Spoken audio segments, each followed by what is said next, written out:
Today, we are digging into a fascinating and, let's be honest, a really perplexing story from the Book of Numbers. It's this raw family drama that's all about prophecy, power, and a swift, kind of shocking judgment that comes directly from God. Okay, let's get into it. And this right here, this is the mystery at the heart of our story. You've got three siblings, Miriam, Aaron, and Moses. Two of them decide to speak out against their brother. So you'd think, if a punishment is coming, it's got to be for both of them, right? But nope, it doesn't happen that way. And figuring out why, well, that reveals a really powerful lesson about authority. So first things first, let's meet the family. And look, this isn't just some ordinary family squabble. These are the three most important leaders of the entire Israelite nation. And the tension between them, it is about to boil over. What's so interesting here is the power dynamic. See, Moses is the youngest brother, but he's the one in charge, the ultimate leader. And he's being challenged by his older sister, Miriam, who is a respected prophetess, and his older brother Aaron, the high priest. This isn't just a simple disagreement. This is kind of like the old guard questioning the new authority.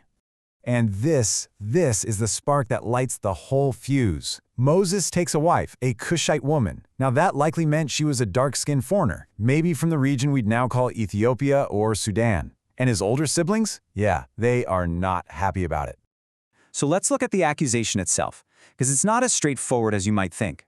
Miriam and Aaron, they frame their complaint as if it's both, personal disapproval and a potential violation of religious law.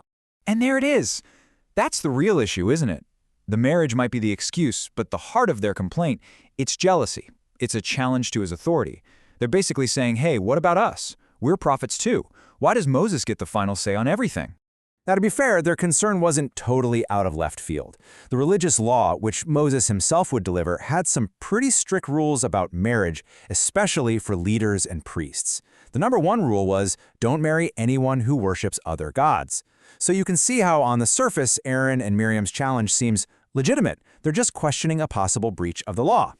But here's where the story takes a huge, dramatic turn. This isn't a family fight that gets sorted out over dinner. No. God intervenes directly, and his response is, well, it's anything but subtle. Just imagine being called to the principal's office by God.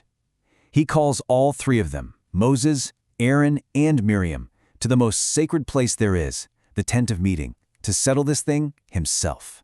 So before the judgment comes down, God just lays down the law. He makes it crystal clear that Moses is on a whole different level. Other prophets, they get visions, they get dreams, but with Moses, God says, I speak to him face to face. He is uniquely trusted. The message is pretty clear. You just don't challenge a guy who has that kind of direct line. So after setting the record straight on who's who, the text says very simply that God's anger burned against Miriam and Aaron.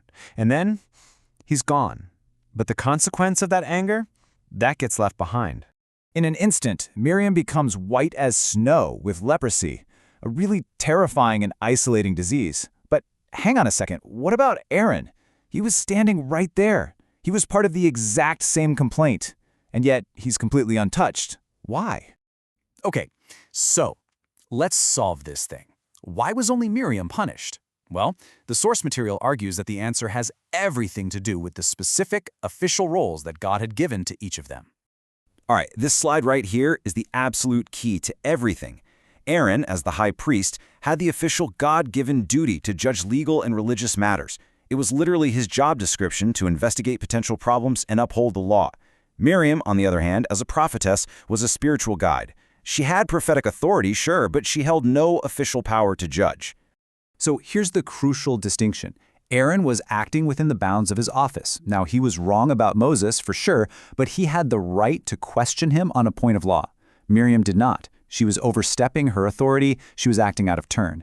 So God wasn't punishing the question itself. He was punishing the unauthorized challenge to the established chain of command.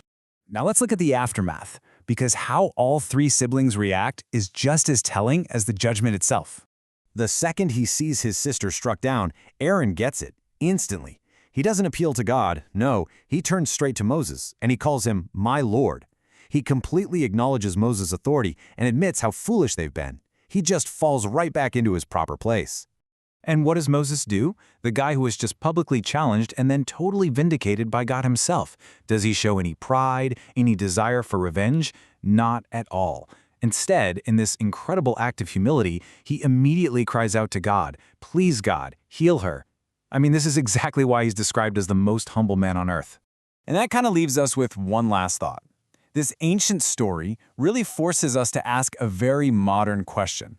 You could see Aaron's actions as an attempt at accountability, but Miriam's, they clearly came from a different place. So where's that line? When is questioning authority a righteous duty? And when is it just a cover for our own ambition or our own jealousy? That's a question worth thinking about.